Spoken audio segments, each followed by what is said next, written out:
tout le monde, c'est Soulaf avec vous. Aujourd'hui, je vais partager avec vous la recette de beignets farcis aux pommes, une recette très appréciée à la maison.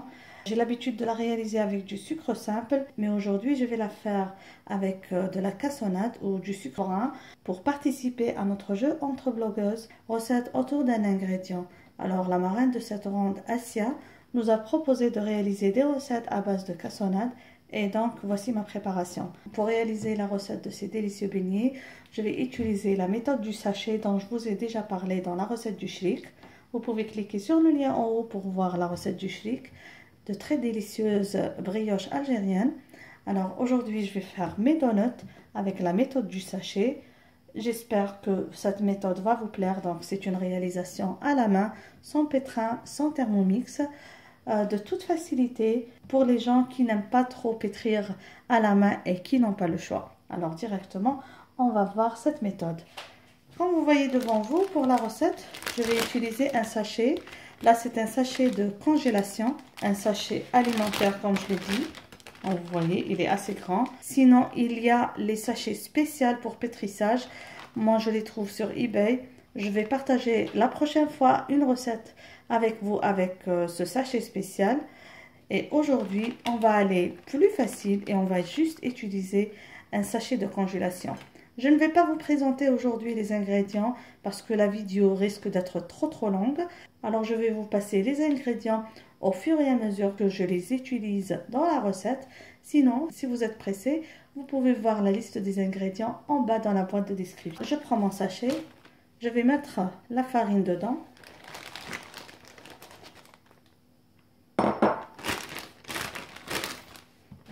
Je vais ajouter à ça 2 cuillères à soupe de sucre brun, cassonade, comme ça.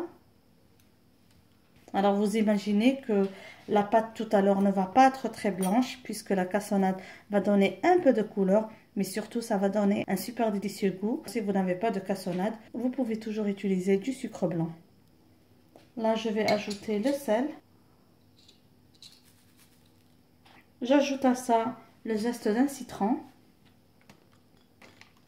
Et là, je vais juste mélanger ces ingrédients, juste comme ça. Pour ajouter ensuite la levure. J'introduis la levure sèche. Alors, si vous avez la levure fraîche, vous ajoutez 15 g de levure fraîche. Si, il est préférable que vous diluez la levure fraîche avec un peu de sucre dans de l'eau tiède avant de l'introduire. Mais la levure sèche, vous pouvez l'ajouter juste comme ça. Donc, encore une fois, je vais mélanger comme ça la levure. Là, je vais introduire l'œuf battu. J'ajoute à ça le lait tiède.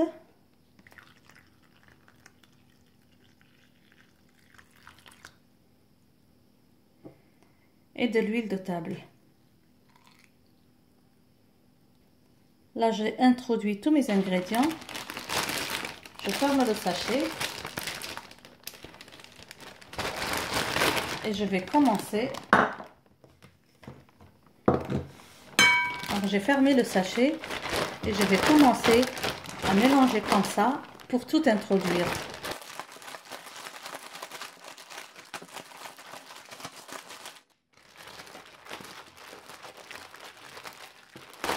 Juste comme ça.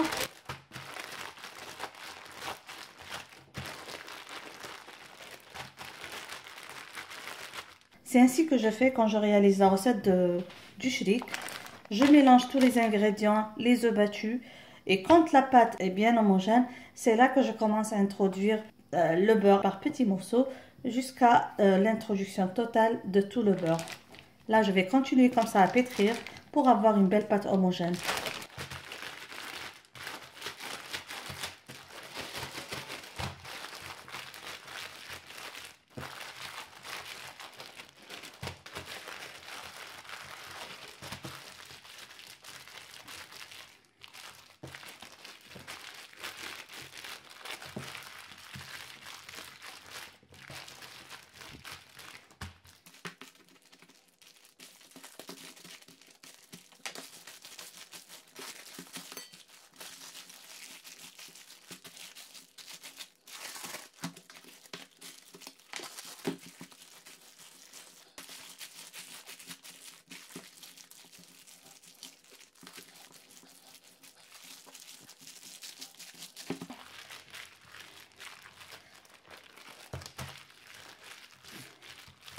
Et vous voyez, c'est une manière très simple de pétrir sans se salir.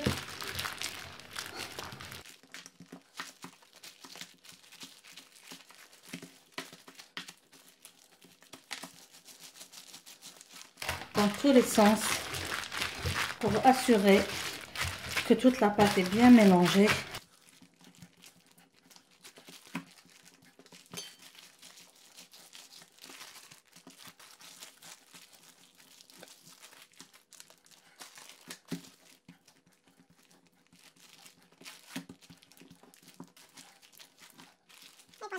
Comme ça, j'ai terrorisé le pauvre sachet, mais j'ai fait le pétrissage de ma pâte. Juste pour vous montrer, voilà. Donc, même si la pâte, elle est super élastique, reste qu'elle est bien pétrite. Vous pouvez la récupérer dans un saladier, sinon la laisser doubler de volume dans votre sachet. Voilà. Qui est bien pétrie. Vous voyez, elle est collante, elle est bien pétrie. J'ai juste huilé légèrement le saladier et je vais essayer de récupérer la pâte.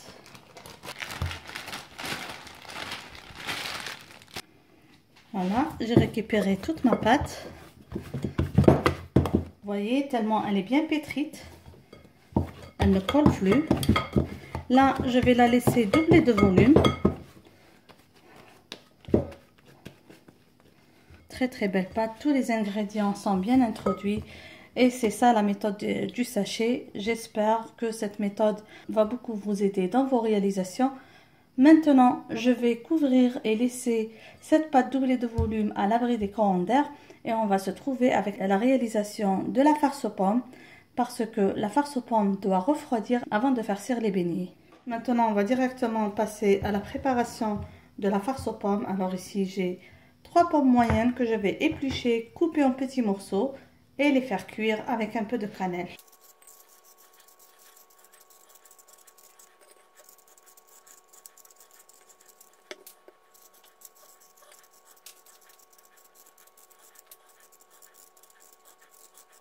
Donc j'ai enlevé les pépins et je vais couper les pommes en petits morceaux parce que tout à l'heure la farce je vais l'insérer dans les beignets avec une poche à douille. Donc j'ai pas besoin de gros morceaux de pommes.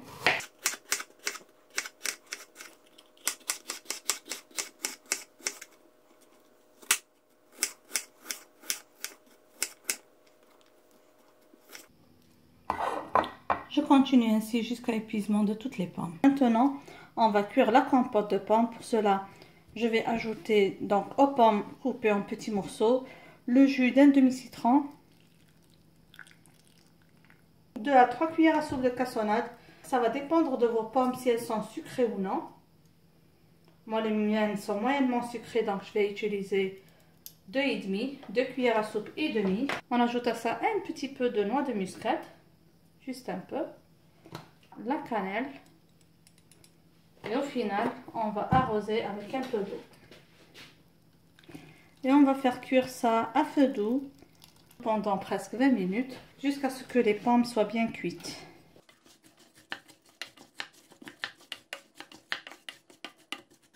Comme vous voyez, j'ai pas ajouté du beurre à ma compote du fait que je vais fourrer mes beignets avec ça. Déjà, les beignets sont cuits dans de l'huile, donc on essaie de faire une farce un peu légère. On reprend notre pâte. Regardez comment elle a doublé de volume. Une très très belle pâte. Je vais dégazer comme ça ma pâte. Voilà. Je vais placer ma pâte sur un plan de travail fariné. Je vais étaler ma pâte sur un espace fariné légèrement. Donc je vais les étaler à une épaisseur de presque, à une hauteur de presque 1 cm.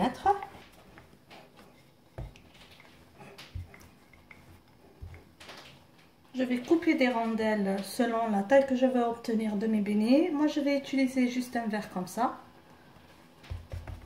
Comme je vous ai dit, étaler la pâte à une hauteur de presque 1 cm.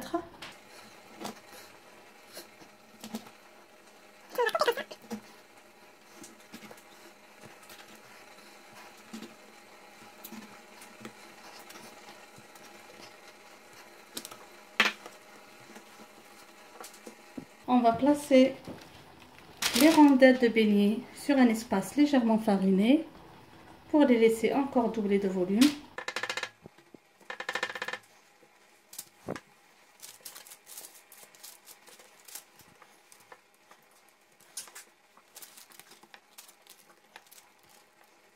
Je vais couvrir comme ça les beignets, les laisser gonfler encore une fois et doubler de volume, à peu près 30 minutes. Bien sûr, ça va dépendre de la température de la pièce et on va passer à la friture.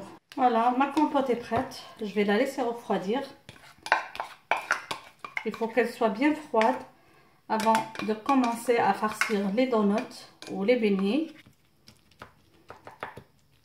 Alors moi j'ai fait une petite quantité, j'ai fait la moitié des ingrédients de ce qui va être écrit dans la recette. Ça va farcir juste une petite quantité de beignets. Alors comme vous voyez, mes beignets ont bien doublé de volume. Maintenant j'ai préchauffé l'huile de friture et on va passer directement à la friture. Il faut s'assurer que l'huile est bien chaude mais pas brûlante pour que les beignets cuisent tout doucement et prennent une belle couleur tout en cuisant à l'intérieur. L'huile est bien chaude.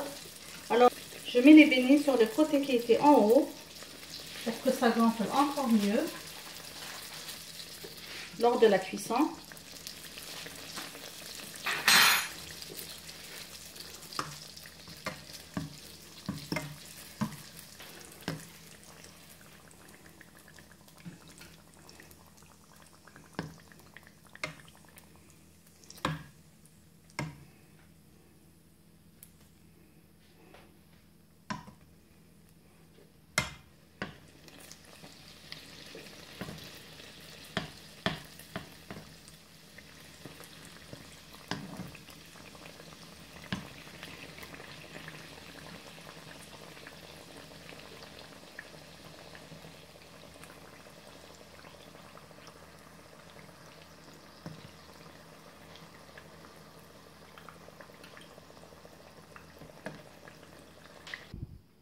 Maintenant, on va enrober les beignets dans un mélange de sucre et de cannelle.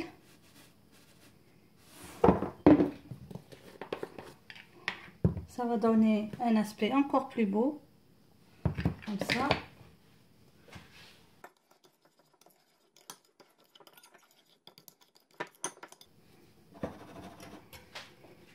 Donc, on va prendre les beignets et les mettre dans ce mélange. Avant de les farcir avec la compote de pommes, comme ça, avec la pâte préparée, j'ai obtenu 20 petits beignets. Bien sûr, ça va dépendre du découpoir que vous allez utiliser. Moi, j'ai utilisé un verre à eau. Donc, c'est de petits beignets, ils ne sont pas trop grands. Je vais vous montrer l'intérieur des beignets. Bien gonflé, super moelleux. Voilà, une superbe cuisson. Voilà. Très très beau. Super bien cuit. Une jolie mie. Ils sont magnifiques. Donc comme ça, il ne me reste plus qu'à les farcir. Alors pour farcir les donuts ou les beignets, on fait comme ça un petit trou avec une brochette. Et on va remplir comme ça avec la farce, juste comme ça. Il faut avoir une poche à douille et une douille avec une belle ouverture. Donc moi c'est une douille pour macarons. Normalement j'ai une douille spéciale pour remplir les donuts que j'ai pas trouvé. Et je continue ainsi jusqu'à l'épuisement de tous les donuts. Et voilà les beignets pétris au sachet comme vous l'avez vu. Une recette très très simple et facile. Regardez par vous-même l'ami de ces beignets. J'espère mes amis que vous avez aimé cette réalisation. N'oubliez pas, si c'est la première fois que vous trouvez sur cette chaîne, de vous abonner et de partager la vidéo avec vos amis sur les réseaux sociaux. J'attends vos réalisations aussi sur mon email amourdecuisine@gmail.com. Bisous.